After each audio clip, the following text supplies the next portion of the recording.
Les polémiques qui ont entouré en août l'invitation du rappeur Médine aux universités d'été d'Europe Écologie et de la France Insoumise font partie de ces épisodes médiatiques dont le traitement suscite un embarras premier.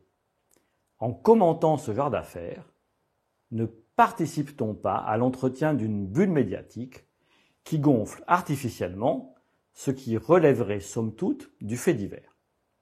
Ne participe-t-on pas à ce que Bourdieu appelait une logique de diversion qui étouffe l'analyse des enjeux politiques cruciaux et des tendances sociales qui les portent, en détournant l'attention du public vers la mise en scène d'incidents sélectionnés pour leur valeur émotionnelle et publicitaire? Pourtant, l'antisémitisme et sa minimisation ne sont pas des faits divers. Ils sont des symptômes de l'état du débat public.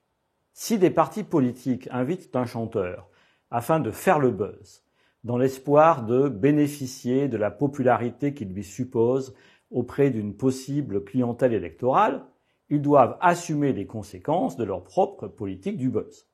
Si le chanteur en question s'est gravement compromis, il y a une dizaine d'années, dans les nébuleuses rouge-brune, plus brune que rouge, et intensément antisémites, qui gravitent autour de figures telles que Dieudonné ou Kémy Séba, la question de savoir ce que signifie l'invitation de ce chanteur, Médine en l'occurrence, devient urgente. Comme l'ont rappelé des voix de gauche aussi différentes entre elles que celles du Réseau d'action contre l'antisémitisme et tous les racismes, de Milo Lévy-Bruhl, de Jérôme Gage, de Memphis Krickeberg ou du collectif des Juifs et Juifs révolutionnaires, il ne suffit pas de dire que 10 ans ont passé et que le personnage a évolué. Aucun de ceux qui acceptent ce genre d'argument ne l'accepte quand il s'agit de Marine Le Pen et de son parti. La pire des facilités est de se réfugier dans des hauts cris contre l'instrumentalisation de l'antisémitisme par la droite et par l'extrême droite. On ne peut instrumentaliser que ce qui existe. Si instrumentalisation il y a, c'est que la réalité la permet. C'est pourquoi la seule façon de combattre l'instrumentalisation de l'antisémitisme est de combattre l'antisémitisme lui-même, de ne lui faire aucune place. La pire hypocrisie serait de remplacer la lutte contre l'antisémitisme par la lutte contre ces instrumentalisations supposées. L'hypocrisie que révèlent certaines pratiques du deux poids deux mesures est assurément condamnable. Il est étrange de demander l'ostracisation de Médine quand on ne rappelle jamais des dérapages comparables de Michel Onfray et qu'on accepte la bienveillance médiatique dont font l'objet des amis d'Alain Soral, de Nab ou de ce défenseur de Pétain qu'est Éric Zemmour. On montre ainsi qu'on n'est pas vraiment préoccupé par l'antisémitisme, mais plutôt désireux de soumettre les musulmans à un régime spécial distinct du droit commun. Le tweet que Médine a retiré et qui attaquait Rachel Kahn en tant que rescapé était absolument honteux. Mais on ne peut pas taire que le tweet jamais retiré de Rachel Kahn, auquel répondait Médine, jouait déjà avec un vocabulaire inadmissible. Il proposait d'appliquer à Médine le traitement des déchets.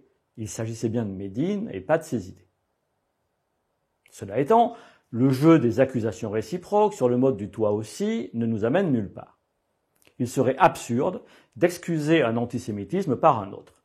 Refuser l'hypocrisie n'est pas un motif de laxisme, mais de sévérité renforcée. Reste alors l'argument le plus digne d'attention. Il consiste à dire qu'il est permis d'évoluer. Puisque Médine dit regretter son soutien à Dieudonné et vouloir lutter contre l'antisémitisme, on doit lui accorder l'indulgence dont ont bénéficié autrefois des ministres comme Alain Madelin ou Gérard Longuet. Risquons un parallèle littéraire peut-être audacieux. On devrait accorder à Médine l'indulgence dont bénéficie un écrivain catholique comme Bernanos qui, 5 ans après Sous le soleil de Satan, publie en 1931 La grande peur des bien-pensants. Ce vibrant hommage à Édouard Drummond, l'auteur de La France juive, contient des passages d'un antisémitisme virulent, allant jusqu'à l'apologie des pogroms médiévaux. Bernanos rompit par la suite avec l'extrême droite, soutint De Gaulle en 1940 et abandonna son antisémitisme. Cependant, cet abandon de l'antisémitisme ne s'accompagna jamais d'un vrai retour critique.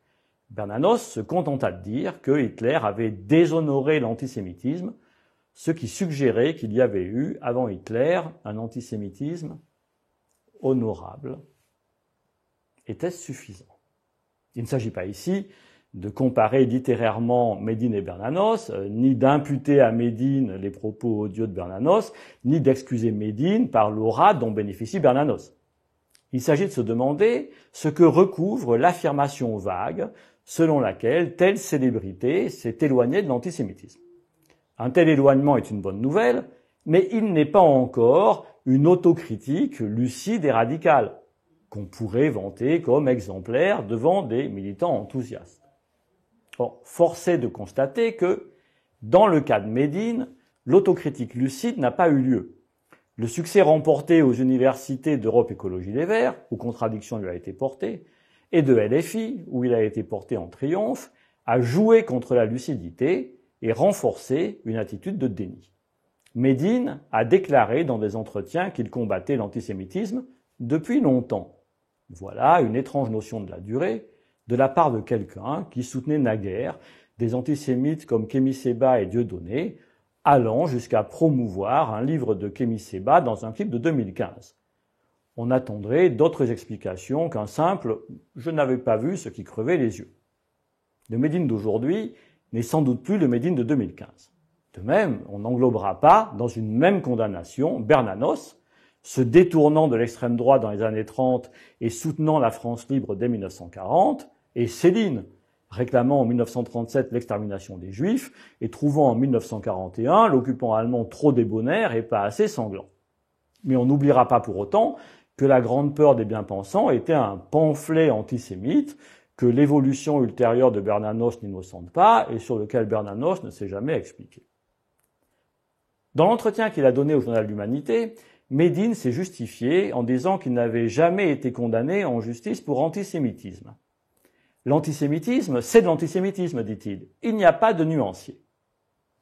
On ne peut qu'approuver l'affirmation « il n'y a pas de nuancier » si elle signifie que l'antisémitisme est toujours condamnable et qu'on ne peut pas justifier l'antisémitisme de Bernanos ou de Maurras en soulignant que l'antisémitisme de Céline ou de Hitler était pire. Mais si l'affirmation signifie qu'il n'y a pas de différence entre Bernanos et Céline, elle est fausse. Si elle signifie que Bernanos, parce qu'il n'était pas Céline et qu'il s'est détaché de son antisémitisme, n'était pas antisémite en 1931, elle est fausse. Si elle signifie que seules les déclarations antisémites virulentes doivent être dénoncées et qu'on ne peut rien reprocher à ceux qui se sont affichés aux côtés d'antisémites revendiqués, du moment que les mots de leur soutien ne contenaient pas d'énoncés antisémites explicites, alors l'affirmation est fausse et dangereuse. Le combat contre l'antisémitisme doit inclure les complicités silencieuses et les excuses relativistes. C'est tout le nuancier de l'antisémitisme qui doit être combattu, et cela suppose de reconnaître les nuances sans y chercher des alibis.